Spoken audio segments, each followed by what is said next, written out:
According to a compelling National Geographic survey, a staggering 77% of all Americans are convinced that there are signs indicating aliens have visited Earth. Yet, our governments remain silent, refusing to acknowledge what many believe to be the undeniable truth behind extraterrestrial existence. Is disclosure merely a whisper away, as some fervently hope, or has the entire UFO phenomenon been nothing more than an elaborate fabrication of the human mind? The evidence is mounting relentlessly, suggesting that our governments indeed possess knowledge far deeper than they dare to reveal. In recent years, a growing chorus of credible scientists and investigative researchers has risen, passionately lobbying for the truth to be laid bare before an anxious public. Among these fervent advocates is Stanton Friedman, a distinguished nuclear physicist whose illustrious career has spanned giants like GM, GE, Westinghouse, Aerojet General Nucleonics, and McDonnell Douglas Aircraft. With a staggering portfolio of over 90 published UFO papers and countless appearances in impactful documentaries, Friedman has secured his spot on hundreds of radio and TV programs, including the esteemed Larry King Live. He envisions a modern-day Woodward and Bernstein, trailblazers who expose the political Watergate, rising to dismantle what he calls the cosmic Watergate. The data's there. He insists with unwavering conviction. He quotes the resolute General Bolander show the NSA and CIA documents say, "You can't deny their reality." The tension in his voice underscores the urgency of the truth that remains shrouded in secrecy. Mars, the esteemed author of The Alien Agenda, stands tall as the world's leading voice in non-fiction UFO literature. Since 2000, he has captivated minds by teaching a course on UFOs at the University of Texas at Arlington. His presence has graced the screens of ABC, NBC, CBS, CN, C-SPAN, along with prominent channels such as Discovery, Learning, and History. Today, he proclaims with fiery passion, all you have to do is Google UFOs and feast your eyes on the images. You can't capture a hallucination or a psychosis in a photograph, therefore. They are real. His conviction hangs heavy in the air, so the question now is, he challenges the audience, what is the alien agenda? The question pulses with urgency, echoing in the minds of countless seekers of truth. Stephen Bassett is at the forefront of a fervent crusade to dismantle the 68-year government-imposed truth embargo concerning the extraterrestrial presence. As the executive of Paradigm Research Group, Bassett not only serves as the executive producer of the X Conference and the Citizen Hearing on Disclosure, but also spearheads the Congressional Hearing Initiative. We stand on the brink of a monumental renaissance in science and political reform, he declares passionately, his voice charged with energy. Yet none of that can materialize while the world's governments continue to shun the existence of ETS. The weight of his words reverberates, a clarion call for acknowledgement in the face of an undeniable reality. Kathleen Marden has achieved international acclaim for her tireless work as an alien abduction and ET contact researcher, author, and lecturer. Revered as the world's foremost expert on the enigmatic Betty and Barney Hill abduction case, she proudly holds the title of MUFON's 2012 Ufologist of the Year. My research, she asserts with unwavering determination, coupled with the evidence and the scientific evaluation of that evidence, has undeniably convinced me that this case is real. It has been shrouded in secrecy, deliberately covered up by the government and a small cabal of debunkers intent on discrediting Betty and Barney, rendering them fools in the eyes of the public. Her eyes blaze with conviction, embodying the struggle for truth against a backdrop of skepticism and denial. Ron James emerges as a prolific filmmaker and writer, his creative prowess evident in his celebrated book Messiah Awakenings. A four-time recipient of the esteemed EB Award for ET-related films, he speaks with a vision that stretches beyond our earthly confines. There are countless races scattered throughout the universe, he declares, eyes gleaming with wonder. Many of them are so vastly advanced, so far beyond our grasp, that we probably can't even begin to comprehend their technology or what they're capable of. And how we fit into this grand tapestry remains an enigma. Patty Greer, a fervently dedicated crop circle filmmaker and researcher, stands out with an impressive portfolio of 6 documentary films, all of which have garnered prestigious awards. Her unwavering data bridges the realms of metaphysics, ET technologies, and science, crafting a profound understanding of this astonishing phenomenon. This is the most important story never told, she insists passionately, urgency lacing her tone. The reality of this presence on our planet is undeniable. The fact that people are being well compensated to remain silent is staggering. It's a paradigm shift. All the money now flows towards suppressing this information. There are countless reasons for the government to withhold their findings. If they've uncovered any technological advancements, why would the US lay it all on the table, while the Russians and Chinese make no such disclosures? Her sentiments hang heavy, evoking a sense of conspiracy and stirring deep curiosity about the truths that lie buried beneath layers of secrecy. If you're sitting tight, waiting for a government official to step up at a grand press conference and declare, okay, here's the truth about UFOs, you're in for a long wait, because any official who dares to make such an admission is simultaneously confessing to decades of deception, 70 or 80 years of lies. We need to tell the world's people the truth that, he asserts with fervent intensity, is what disclosure truly means. Once that pivotal moment occurs, I foresee a year or two of unprecedented engagement with this issue by everyone on the planet.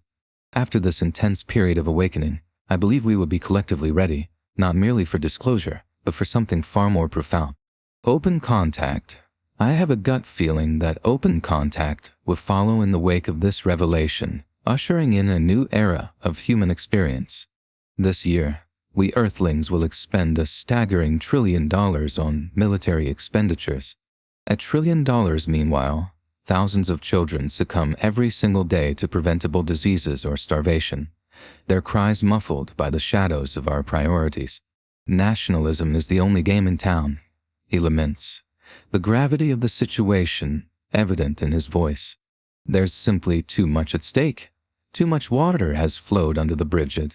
I am deeply immersed in the political disclosure process, he continues, the conviction in his tone unmistakable, and I genuinely believe it serves a crucial purpose. That purpose is to keep the pressure on his eyes shine with determination. If you're approaching this work with clarity and purpose, you're bound to shine a powerful light on the truth for the public. The races of grays, my area of specialization, are conveying a crucial message. There will not be immediate disclosure from them. A serious tone underlies his words. In fact, I believe we are currently undergoing a conditioning process, woven through movies, television, news reports, sightings, abductions, crop circles.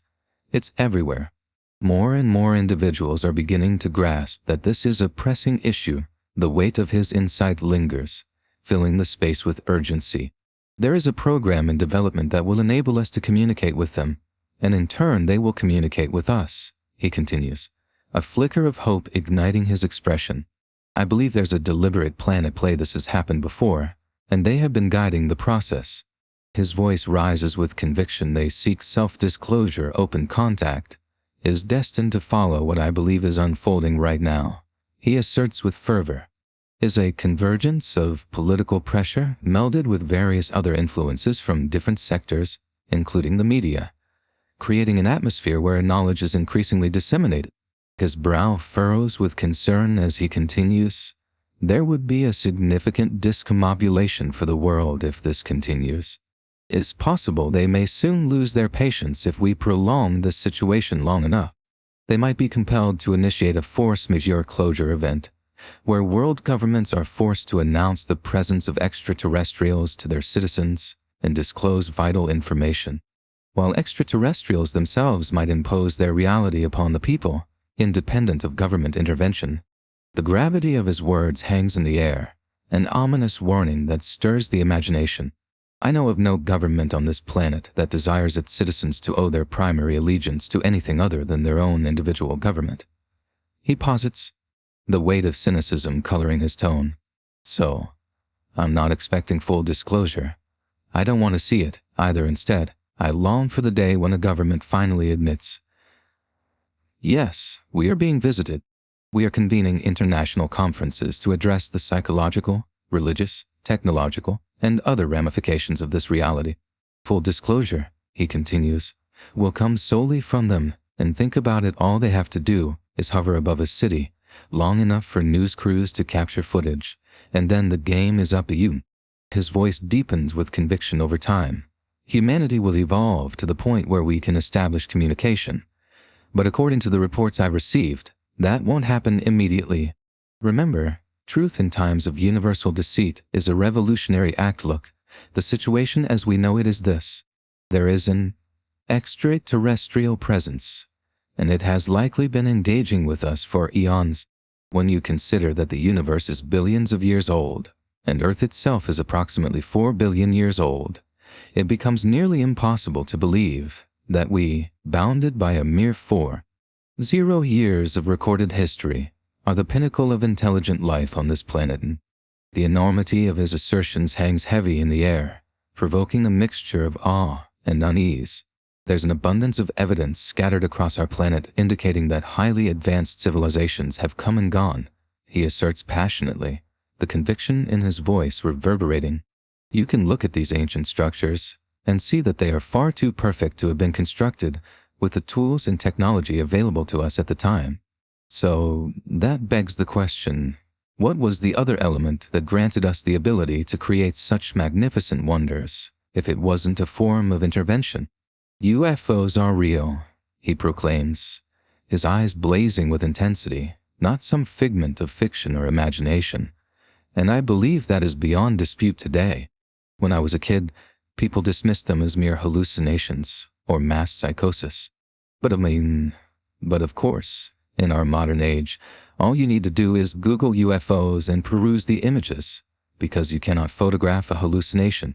That's an undeniable fact. It's not a theory, it's not speculation. It's an absolute fact just because the government insists. No, it's not. Doesn't alter that reality. Besides, he scoffs, a hint of disdain creeping into his tone. Anyone who still believes the government these days is being utterly foolish. The government has been aware of this extraterrestrial presence. That's an absolute fact, he states, his voice heavy with gravity. They're deeply concerned about the malevolence of certain human groups and fear that intervening in our evolution at this point could lead us to self-destruction. They are genuinely afraid we might do just that. I believe they're here for a purpose, one of which may very well be to quarantine us. If you were an alien, would you want us out there? Reckless and unrestrained, his tone poses the question like an indictment, sparking a flicker of unease. Consider the military budget, a staggering $1 trillion this year. In World War II, we killed 50 million people and obliterated 1,700 cities, he continues, the enormity of the statistics rumbling like thunder in the backdrop. I suspect the alien agenda involves observing us while attempting to subtly elevate human evolution, to hasten our growth so we can become part of the intergalactic community instead of annihilating ourselves with thermonuclear weapons. The grim reality of his words sends a shiver down the spine, casting a shadow over the future. The Andromedans are just one among 139 planetary systems that make up the Interstellar Alliance. He reveals a sense of awe shaping his words. For nearly 2 million years, we have served as the watchdogs of the universe, yet let's not delude ourselves into thinking we are their equals. I don't hold conversations with squirrels in my backyard. I might shoo them away occasionally, but that hardly makes us equals. His eyes harden with the weight of this reality. People often ask, why don't they land on the White House lawn? He continues, determination, lacing his voice. The President of the United States does not represent 7 billion Earthlings. That much is crystal clear. The universe is at least 13 or 14 billion years old, and where our star are still so young. There have been stars like ours and worlds similar to ours long before our own star even existed. His gaze drifts skyward as if searching for answers among the stars, and the enormity of time and existence looms larger than life. If life can develop on Goldilocks planets, and it clearly does, then life has been flourishing in this universe for billions of years prior to our existence, he asserts, his tone both sobering and enlightening. The notion that extraterrestrial civilizations have been engaging with other planets and exploring the galaxy makes perfect sense. Thus, we may very well have had extraterrestrial interactions stretching back as far as you care to imagine, perhaps even before this planet had a biosphere. I think they genuinely don't want us to self-destruct, because if we do, we'll also obliterate this beautiful planet that they use as well, he presses, urgency tightening his voice. There are 1,000 nuclear warheads on this planet, and thankfully, only 2 have ever been unleashed on human populations. Yet, there seems to be overwhelming circumstantial evidence suggesting they have been here for thousands of years. Recently, however, it appears they've intensified their program. I can't say if they've always operated this way in our past, but their response seems to have escalated dramatically since we detonated atomic bombs.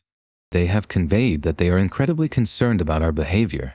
The weight of his words hangs in the air, each syllable laden with foreboding. We have finally joined the community of planets that understand the major source of energy in the universe. Nuclear fusion, every star harnesses its power this way, he explains, his voice tinged with a sense of revelation. That's groundbreaking information, knowledge we lacked just a century ago. This also means that fusion technology could enable us to journey into the cosmos. Thus, I believe aliens have every reason to be alarmed at the thought of the idiots on this planet spreading their version of friendship out there. By everyone else's definition, that amounts to hostility, so I don't expect them to approach us with a vibe of, "We're good guys, can we sit down and talk?" No, I don't think so, he concludes, the weight of his skepticism casting a shadow over any hope for diplomacy. The truth about flying saucers has been systematically buried, he states, a frustrated edge creeping into his voice. Take a look at the 156 NSA Umbre UFO documents. Each page contains merely a single sentence. That's clearly a cover-up. I possess a trove of CIA top-secret Umbra UFO documents, and they are nearly all blacked out, with just a few words visible per page. That's not transparency, that's a cover-up. It's no longer just about UFOs, he continues, the urgency in his tone escalated. It hasn't been for a long time. The term has become an acronym, a non sequitur that's completely out of touch. It's a government-sponsored propaganda term that fails to capture the reality we are discussing: terrestrials, extraterrestrial craft, and genuine extraterrestrial engagement. I'm not convinced our government is in a position to negotiate policy with any of these extraterrestrial species, he admits, a touch of resignation lacing his word. If there has been any sort of interaction, I doubt it has resembled negotiation. It's been more along the lines of, "This is how it is, and you'll have to deal with it." We have the facts laid out by Air Force General Carol Belander, who was confronted with what should be done about Project Blue Book after the University of Colorado called for its closure. Ostensibly the only UFO initiative the government was entangled with. In a memo that ultimately led to the dismantling of Project Blue Book, he stated that reports of UFOs which could threaten national security are entirely excluded from the Blue Book system. That's an astonishing admission. 2 paragraphs later, he mentioned that if we close Blue Book, the public would be left without a place to report UFO sightings. Yet, as previously pointed out, national security investigations will carry on through the proper procedures designed specifically for that purpose. He explains, frustration mounting in his tone. I managed to track down General Belander. This was a decade after he penned that memo. That's when I first became aware of it. I spoke with him, suggesting that it seemed like he was referring to 2 distinct communication channels, the critical, government-related ones, and then the routine reports, like my wife and I casually observing a saucer glide overhead at the end of our driveway, which is no big deal. But I had a more alarming case in mind, a saucer descending on the runway at a SAC base where nuclear weapons are stored. By definition, that's a national security concern, he agreed with me. There are indeed 2 separate categories, mainly those that could impact national security. Collectively, there's a consensus over 50% that now is the time to reveal this. However, the military-industrial complex doesn't operate like a democracy. There's no vote. It's all a much deeper and intricate decision. We must recognize that the only entities equipped with all the sophisticated tools, I certainly don't have my own radar system, for goodness sake, but the government does. They possess radar systems, gun cameras, various instruments on board aircraft, spy satellites, all of this is inherently classified. This isn't merely a conspiracy notion, it's the stark reality. Beyond that lies a daunting array of assertions, speculations, and theories, each carrying differing degrees of probability. We need to organize and study these complexities, because all too often, governments insist there's nothing worth investigating. Look, there was an elaborate explanation for Roswell crash test dummies and stories about recovered bodies. They claimed we were dropping crash test dummies all over the place, but there are two significant problems with that narrative. None of those dummies were actually deployed until 6 years after the Roswell incident, and they happened to be the same size and weight as actual pilots. By definition, they were testing the ejection seats. These dummies stood 6 feet tall and weighed 175 pounds, crafted from wood and fitted with gear and clothing to account for drag and heating during high-speed, high-altitude drops. They managed to pull it off.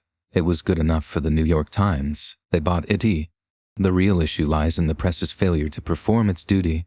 It's a cosmic Watergate, a scene straight out of Alice's Tea Party. Any interstellar race could obliterate this planet with startling ease in their eyes. We are akin to kindergarten children when it comes to our supposed ability to, quote, fight. What if there's so much more to the picture? What if a series of different alien races exist, each with their own distinct agendas? And what if we truly have no control over what the outcome will be? We know there could be hostile entities lurking out there, harboring malevolent intentions, not necessarily toward our planet itself, but perhaps desiring it for their own purposes. Independent films have long harnessed the public's fascination with the UFO phenomenon. Richard Lowry's latest film taps into this intrigue, utilizing actual case studies to portray a foreboding alien invasion. His earlier work, A Destination Mars, serves as a parody of the 1950s flying saucer flicks, yet it subtly conveys a chilling message. Humanity's relentless pursuit of destructive weaponry could ultimately lead to our own annihilation at the hands of an alien race. In a climactic moment, the alien leader delivers a stark warning in the final speech. I have studied the Earthlings for many eons, tracing their journey from pre-evolutionary stages to this, their final hour. This deep well of knowledge has equipped other planetary civilizations with the tools necessary to cultivate indomitable minds shaped by thought and reason, not brutish impulse. It was only a matter of time before they stumbled upon an atmospheric vaporizer.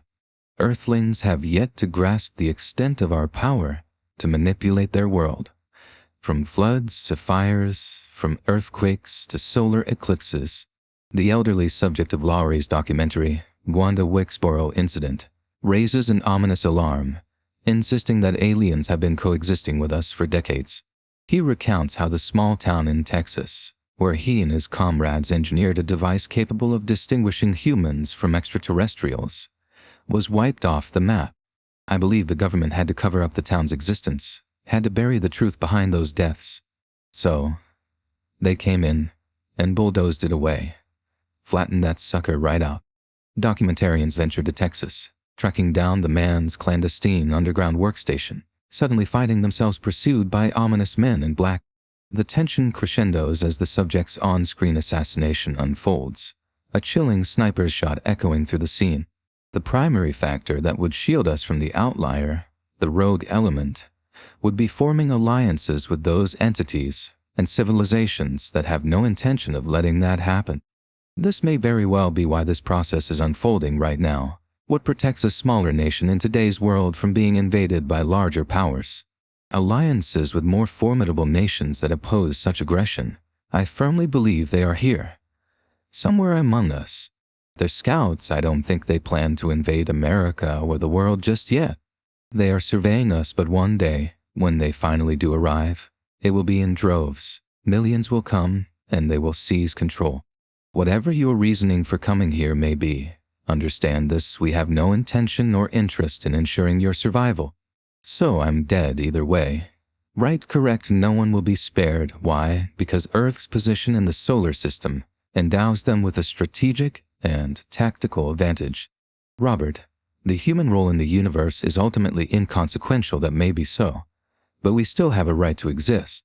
Only if we allow it, and we don't. There exists a mythos suggesting that a reptilian species has played a significant role in our genetic engineering, and that isn't something to be taken lightly. If a significant threat from another star system were to materialize, and we lack the protection of other civilizations, we would be utterly doomed.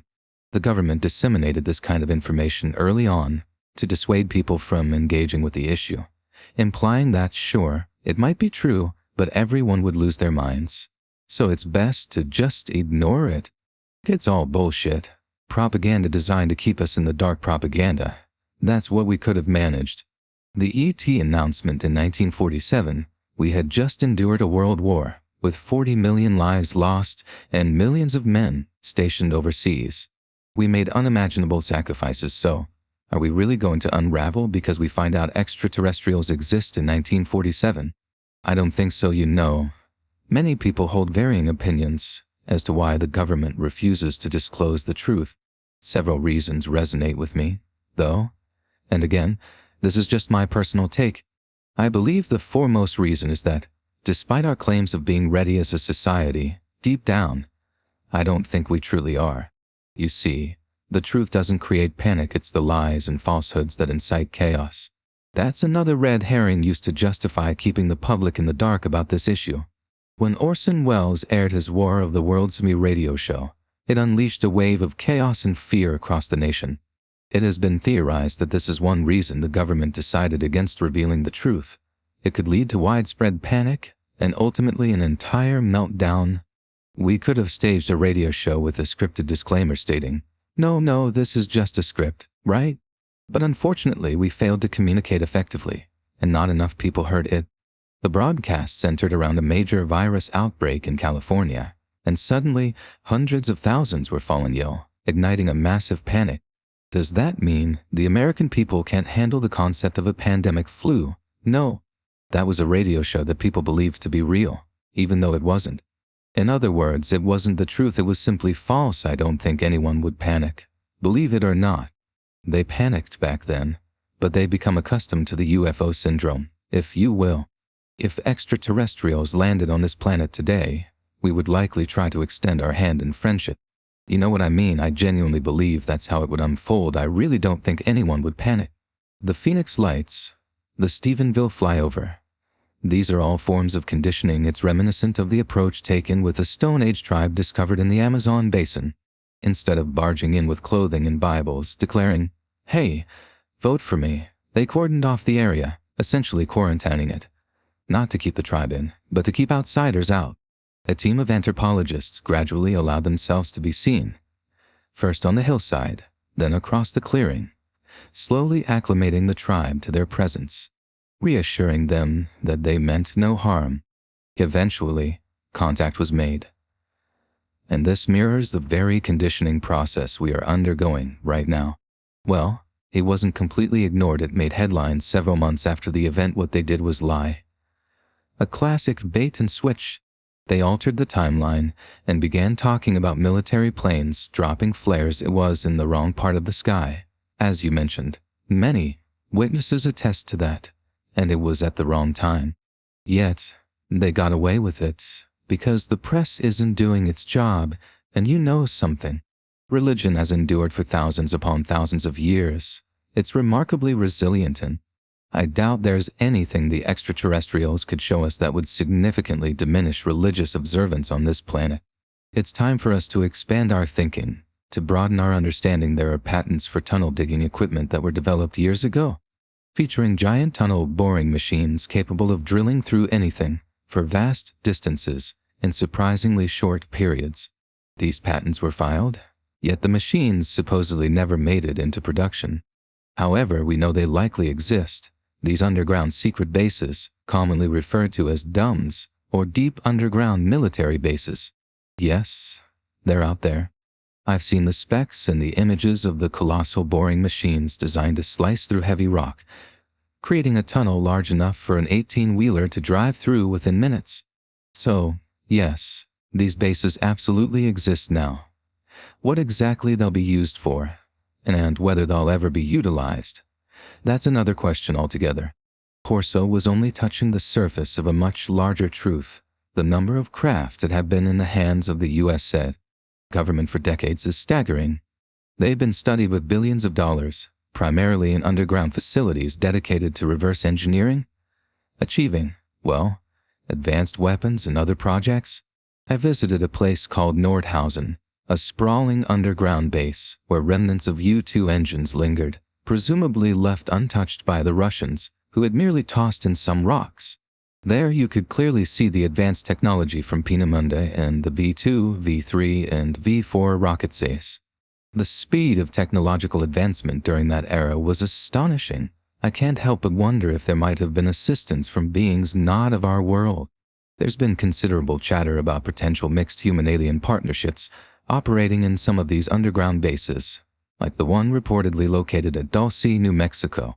That one sits firmly in my file. I think to myself, that's intriguing.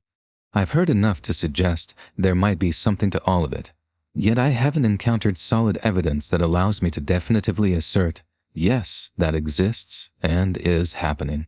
This is one of those domains where we lack 100% certainty. We have a wealth of evidence and a significant amount of both first-hand and second-hand testimony implying the existence of underground facilities, but we know for certain that these bases exist. They constructed underground facilities as a part of the Cold War strategy. We actually drove up to the Dulce base to capture some establishing shots. As we made our way toward the archway to Mesa, where the base is situated, we sensed we were being followed. An unsettling chill crept over us, and we grew increasingly concerned that we might be stepping into something that could land us in serious trouble. So, we decided to turn back. The question remains, do we have underground facilities dedicated to the extraterrestrial inquiry? Evidence certainly suggests so. The link between extraterrestrial and terrestrial technology is a fascinating and complex issue. A significant matter arose when Colonel Philip Corso wrote his book, PT Day After Roswell, in which he stated matter-of-factly that he was in charge, under General Trudeau, of the Foreign Technology Desk, working to disseminate some of the concepts gleaned from the examination of the Roswell craft. If we've indeed recovered alien technology and successfully back-engineered it, then we certainly wouldn't want to publicly acknowledge this knowledge. Tragically, this secrecy hinders the advancement of collective human civilization. This means that if the United States government has indeed mastered this technology, its availability could transform our planet, save hundreds of millions of lives, and tackle many of our most pressing issues. Every day the truth embargo persists, and that technology remains hidden. People are paying the ultimate price. Their attitude seems to be, well, yes, some people will die, but we still want another 20 years of secrecy. Imagine telling that to the individuals who are suffering. The reality is, we know too much now. It's too far out in the open. The blood is on their hands, polluting the environment, causing cancer, and yet they sit on groundbreaking energy that could cost just a fraction of what we currently pay. Moreover, there is evidence that we have, in fact, reverse-engineered anti-gravitic propulsion and possess our own saucers. If we gain a better understanding of the nature of reality, I believe that what currently lacks a scientific explanation will eventually be accepted as a scientific norm. When that moment arrives, it will fundamentally alter civilization on every level. For decades, we've possessed anti-gravitic propulsion technology, yet it remains unknown and unavailable to the public. To reveal it would mean dismantling the truth embargo, and thus it must stay hidden. The most crucial question regarding ET technology is, have we mastered and possibly reverse-engineered the energy systems that power those craft? We're quite certain they do not rely on oil, gas, or coal. In fact, our own understanding of physics suggests that they may have discovered how to tap into ground state fields. If that's the case, it represents a paradigm shift of such magnitude that it's nearly impossible to describe. What if they could cure cancer? What if they could help us eradicate pollution, assist children struggling with respiratory issues and water problems, and help us restore this planet to the paradise it once was? We've been using wreckage from their crafts to reverse engineer this technology. I believe we currently possess technology far beyond what the public is even aware of. It's an intriguing point to consider if we can store the entire Library of Congress, every volume, and more, in a device smaller than a laptop. Then it stands to reason that extraterrestrials might have the capabilities to maintain vast archives concerning our planet. If that's true, we may one day have the opportunity to conduct first-hand research into our ancient history, complete with visuals. Imagine scrutinizing all those historical events from which we lack eyewitness testimony, whether it's Moses at the Red Sea or something else entirely. The possibilities are endless. Wayne Martin, Betty, and Barney Hill were my aunt and uncle. They were the first Americans to publicly share their experience of a UFO abduction that took place in 1961. Betty and Barney existed in a strange limbo between their human forms and another reality. The beings who took them were intensely interested in their skeletal structures and nervous systems. They collected skin samples and meticulously examined every detail of their bodies, their hands, their feet, their eyes, their ears, their mouths. We are strikingly different from this particular race of Greys who abducted Betty and Barney. I firmly believe they had an agenda, one that revolved around a hybridization program. From my Aunt Betty's testimony, when they inserted a needle into her navel and claimed it was a type of pregnancy test, they also extracted sperm from my Uncle Barney. This experience isn't mere hearsay. I am a researcher, and I dedicated 14 years to investigating that case. I documented my findings in the book, I'd Say Captured Betty and Barney Hill, UFO Experience, with Stan Friedman, contributing 2 chapters. Under hypnosis, they remembered the landed craft, recalling how they were forcibly taken up a ramp and onto that vehicle against their will. They vividly described the craft's interior, detailing its unique layout. There were pie-shaped rooms, wedge-shaped compartments, and they were led to separate examining rooms. Betty found herself in a room with a sort of dentist chair, first seated upon it before being shifted to a table. In stark contrast, Barney was placed directly on a table without encountering the chair. They painted a chilling picture of the interior, describing its starkness and the unnerving bluish-white lighting that filled the room. Betty and Barney were engulfed in terror, trapped in a nightmare of uncertainty. They didn't know if they were to be transformed into specimens or if they would even survive this horrifying ordeal. Yet, the extraterrestrials telepathically conveyed their apologies, assuring them that no harm would come to them and that they would be returned to their natural environment once a few tests were conducted. I was just 13 years old when this transpired. My mother was Betty's younger sister, and she was the first person Betty called upon their return home on the morning of September 20th, 1961. I was in the room with my mother as Betty explained her reason for reaching out. She was worried about radiation. We had a neighbor who was a physicist, and she sought his guidance on what to do. Strangely, the physicist advised Betty to take a compass out to her car to observe how the needle reacted. Ironically, the compass doesn't measure radiation, it gauges a magnetic field. When she stepped outside to the car, she noticed shiny spots for the first time, concentric circles, all perfectly uniform in size. As she held the needle over those spots, the compass needle began to spin uncontrollably. The dress Betty wore on September 19th was in perfectly fine condition when she donned it that morning. However, upon her return home the next day, she discovered a tear in the thick zipper fabric, and the stitching had been ripped apart by the zipper. Betty Hill's drawing of the infamous star map elicited critical responses from astronomers and researchers alike, including the prominent Carl Sagan. Yet, years later, that very drawing was validated as an accurate representation of the Zeta Reticuli system. This revelation alone dispelled any notion of a hoax in credible individuals, both of them. That he served as a social worker for the state of New Hampshire, while Barney held a position at the post office. In 1965, he was also appointed to the U.S. Civil Rights Commission in the New Hampshire State Advisory Committee. They were passionate social and civil rights activists, possessing absolutely nothing to gain from sharing their story. Instead, they had everything to lose when it became public due to a confidentiality breach in 1965. I'm Patty Greer, a crop circle researcher and filmmaker, and over the past 10 years, I found myself in more than 100 crop circles. A unique communication occurs with the circle makers, usually around 3 in the morning as you step into a crop circle. You walk along a tram line. those tractor tire lines that are already laid down. It's crucial to avoid disturbing the farmers' fields as long as you stay within the tram lines. It's considered proper etiquette. What I experience in the crop circles is a profoundly strong, enhanced electromagnetic field. Almost everybody can sense it, unless they are completely insensitive or unwilling to engage.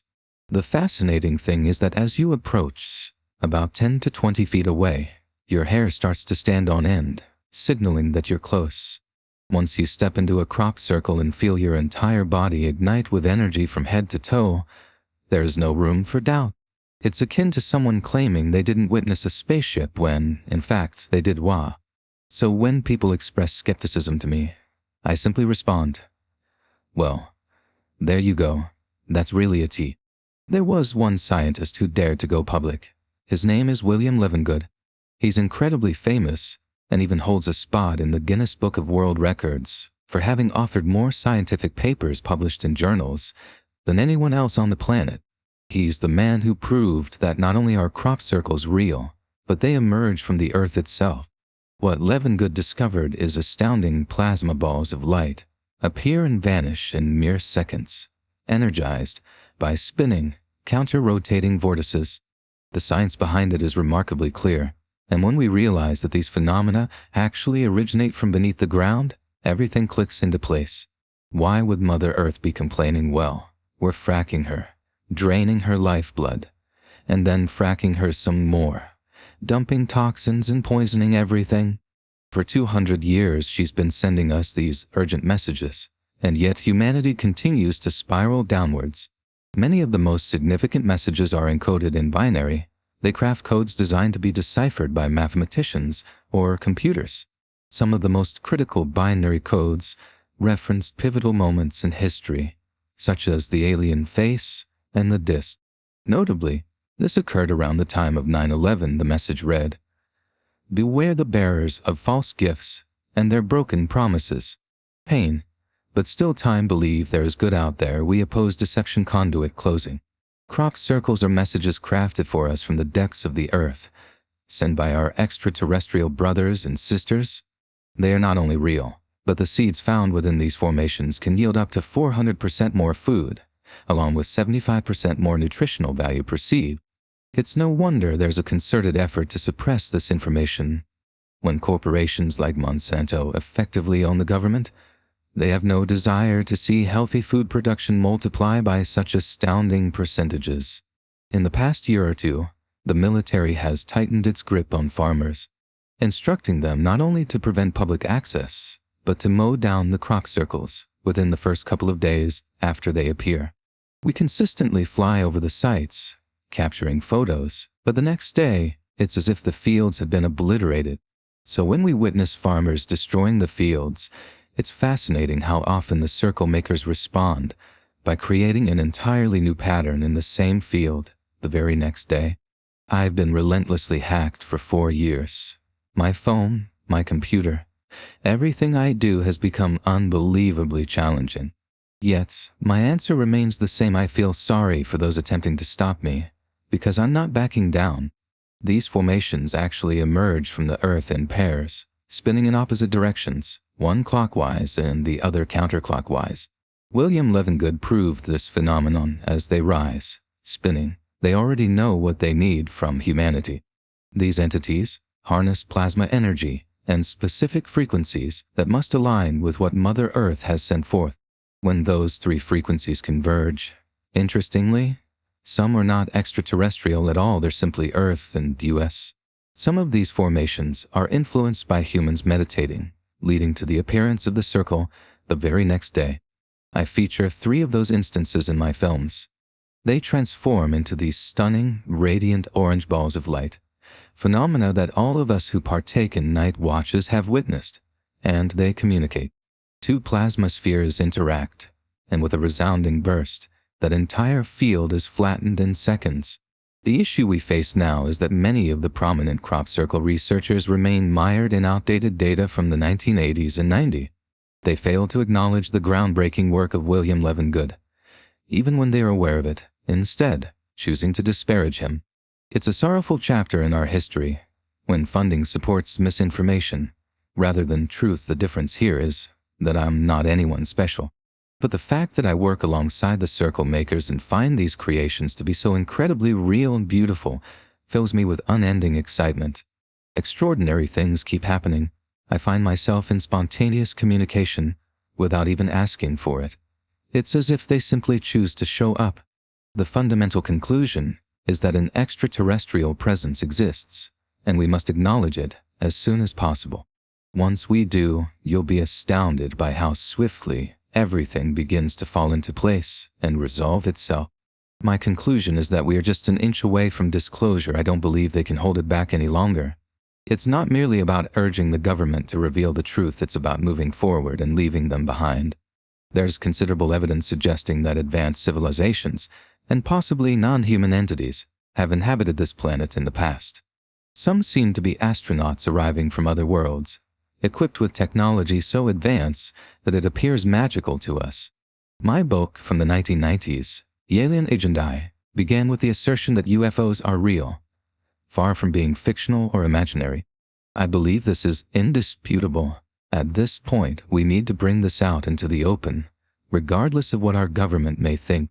Again, history has shown that they are not always right, and it's evident that we as American citizens must work to unveil this information. Disclosure could very well occur within the next 20 years, and I sincerely hope it does, as it will change everything for the better. My conclusion is that we are facing intelligently controlled extraterrestrial spacecraft actively visiting our planet. We are embroiled in a cosmic Watergate, and there are no solid counter-arguments against these two assertions. What's more, we're witnessing the most significant story of the millennium being treated like a whimsical Alice's Tea Party, rather than receiving the gravity it truly deserves. It's an abrogation of the human mind, the greatest story never told if the truth is finally revealed. How will it impact the human condition? We may soon find out.